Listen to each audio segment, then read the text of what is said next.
Former Speaker of the House Nancy Pelosi is reportedly gearing up to boost California Governor Gavin Newsom for 2028. A former Pelosi aide told Axios, quote, "She's a Gavin fangirl and she doesn't crush on many people. I will say this, she's hardly ever wrong.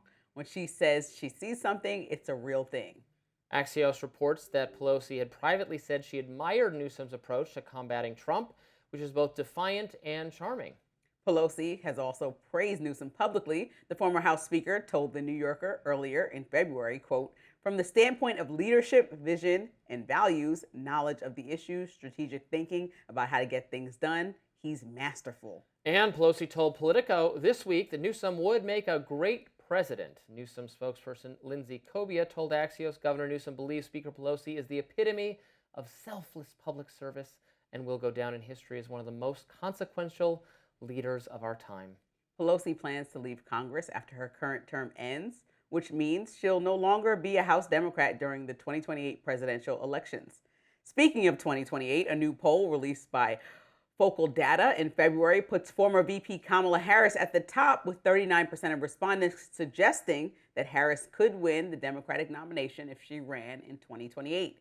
Governor Newsom received 21% support, while 10% backed Representative Alexandria Ocasio-Cortez. Yeah, Harris, Newsom, AOC, that's the top three, I think, right now. And I think that's a good variety, right? I think they all are a bit different from each other.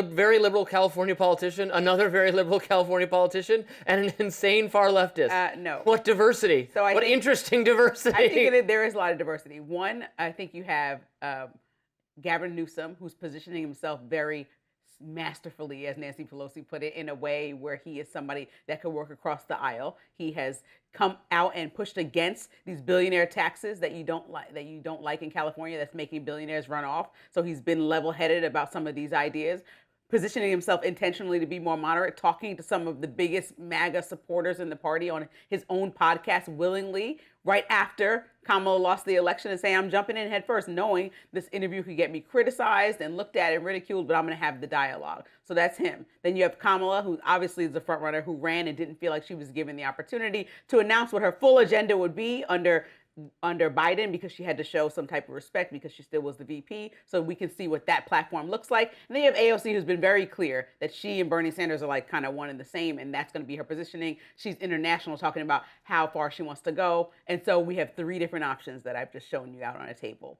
And I think that's a great thing that, JD Vance should be a little bit nervous about, and so should Rubio, whomever is going to throw their name in the hat. So I think this is a good thing. Is this Nancy Pelosi kind of stabbing Kamala in the back to already come out so forcefully in favor of Gavin Newsom? That was the first thing that I thought. Interesting thing. Nancy Pelosi, she seems to think Gavin Newsom is the right choice. I'm not sure it's an anti-Kamala move as much as it is a prophylactic measure against AOC, who Nancy Pelosi does not like. They've never gotten along well, from what I understand. That's unfortunate. Remember, she kind of derided AOC for when AOC was like this upstart, because AOC was like a member of leadership. Yes. And then, Nancy Pelosi was like, okay, but we're not a socialist party, blah, blah, blah, trying to put her in her place. I think maybe their relationship has improved since then. That was however many years ago. That was 8 years ago or something.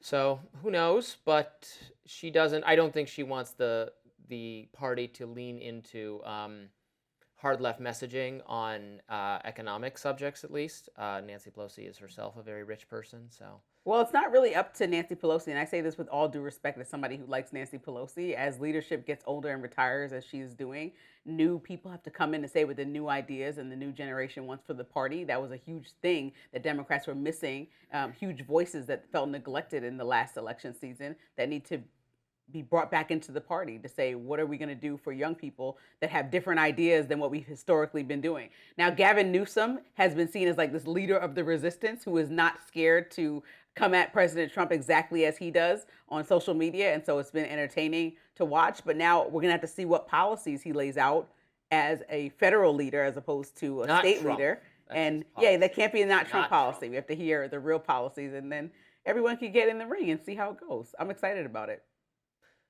Well, that does it for us on Rising Live. Thanks so much for watching, and look out for more exclusive YouTube content coming your way later today. And be sure to like, share, and subscribe to the Hills YouTube channel so that you never miss any content. And for those of you who like to listen while on the go, we're now available anywhere you listen to podcasts. See you later.